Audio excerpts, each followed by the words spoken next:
Radhe Radhe my YouTube family. So ये मेरी second video है एंड ऐसी ही न्यू वीडियोस देखने के लिए मेरे चैनल को सब्सक्राइब करें। जानकी दास का बेटा महेश शहर में नौकरी करता था। वो अपनी बहू सुमन के साथ गांव में रहते थे। महेश की शादी को 1 साल हुआ था। शादी के तुरंत बाद ही महेश को काम मिल गया तो उसे शहर जाना पड़ा। महेश अक्सर अपनी पत्नी से फोन पर बात कर लेता था। हेलो, हाँ आ रही है मुझे आवाज। और तुम ठीक ठाक पहुँच गए? मैंने तुम्हें मठरी बनाकर दी थी, वो रोजाना चाय के साथ खा लिया करना।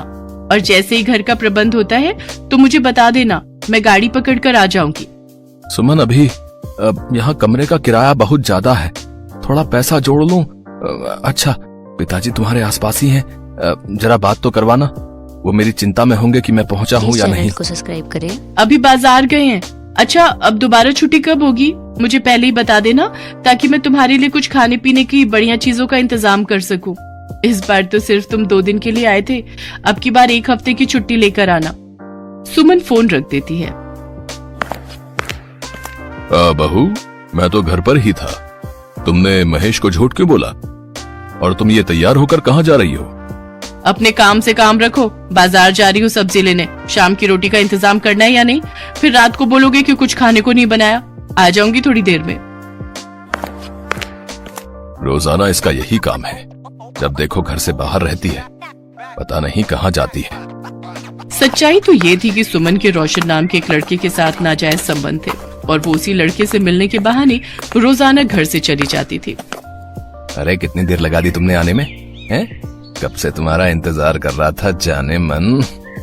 क्या करूं मैं भी, वो बुढ़ा ससुर मुझे घर से निकलने नहीं देता। ऊपर से महेश भी बार बार फोन करता रहता है। उसने भी मेरी जिंदगी खराब की हुई है। पता नहीं कहां से इन गरीब भिखारियों के घर शादी हो गई है। जब देखो हर चीज को तरसती रहती हूँ। पता नहीं इन लोगों से कब पीछा छूटेगा। मुझे लगता था इन लोगों के पास कुछ होगा, इसीलिए मैंने मामी को इनसे शादी के लिए हाँ कह दी थी।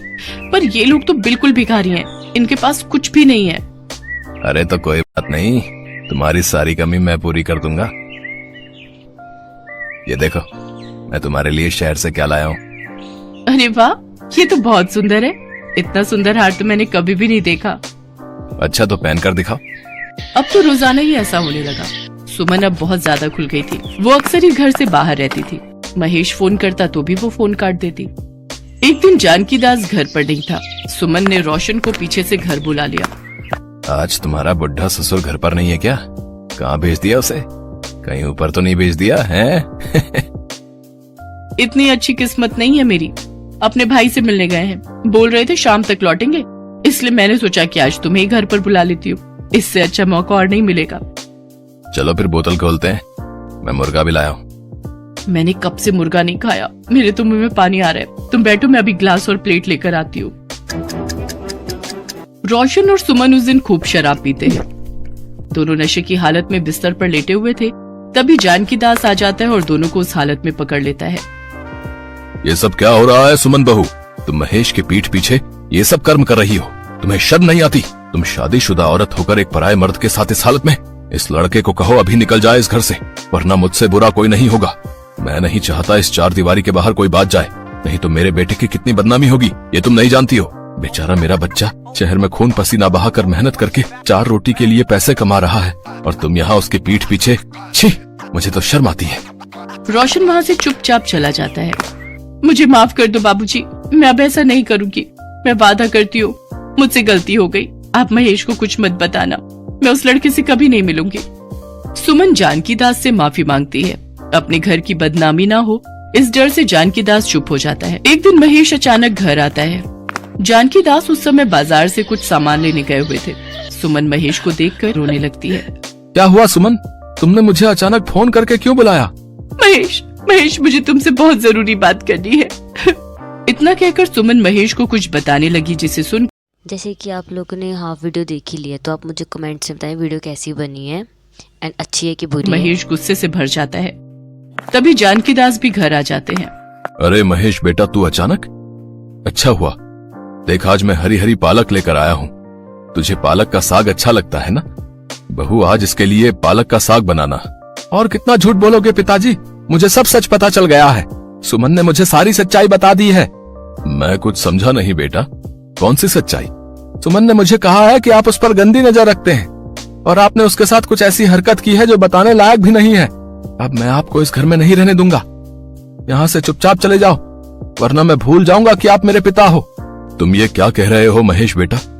ये सब सुनने से पहले मैं मर क्यों नहीं गया? तुम जानते भी हो सुमन बहू ने तुम्हारी पीठ पीछे। सुनो, अगर अभी इसी वक्त ये घर से नहीं गए तो मैं जहर खाकर मर जाऊंगी। मैंने कहा पिताजी आप यहाँ से चले जाओ, मुझे आपका चेहरा तक नहीं देखना। आप अपनी बहू पर बुरी नजर रखते हो और ये बात मैं बर्दाश्त नहीं कर सकता। मेरी बात तो सुनो महेश बेटा। महेश घर का दरवाजा बंद कर लेता है। जानकी दास रोते हुए उसे आवाज लगाता है, पर महेश उसकी एक नहीं सुनता। जानकी दास रोता हुआ वहाँ से चला जाता है। अब तुम्हें डरने की कोई जरूरत नहीं है, पिताजी अब वापस नहीं आएंगे। और वैसे भी अब मैं तुम्हें यहाँ नहीं रहने दूंगा, मैं तुम्हें अपने साथ शहर ले जाऊंगा। अरे नहीं नहीं, अभी तो वैसे भी पैसों की तंगी से परेशान हो, अभी तुम वापस चले जाना, फिर जब सब कुछ ठीक हो जाए तो मैं आ जाऊंगी। अच्छा ठीक है, फिर मैं परसों वापसी कर लेता हूँ। सुमन के रास्ते का एक कांटा उसके ससुर को वो घर से निकलवा चुकी थी। अब वो चाहती थी कि जल्दी से जल्दी महेश शहर लौट जाए ताकि वो बेफिक्र होकर रोशन से मिलती रहे। पर कहते हैं ना, गुनाह कभी न कभी सामने आ ही जाता है।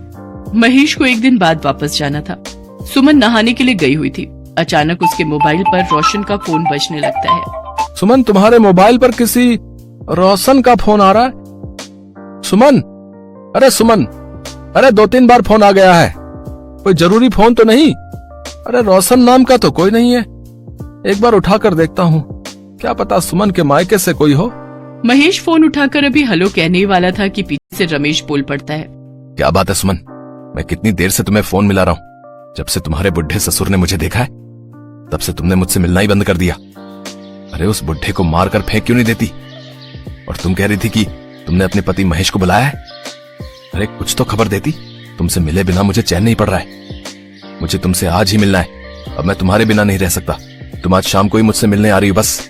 रोशन जैसे ही फोन रखता है, महेश थोड़ी देर के लिए सदमे में आ जाता है। उसने वो सब अपने कानों से सुन लिया था जिसके ऊपर वो कभी भी यकीन नहीं करना चाहता था। तुम आवाज लगा रहे थे, किसका फोन था? तुम्हारे आशिक रोशन का। क्यों, घबरा क्यों गई सुमन? मुझे सारी सच्चाई पता चल चुकी है। मैंने तुम्हारे कहने पर अपने पिता को घर से बाहर निकाल दिया।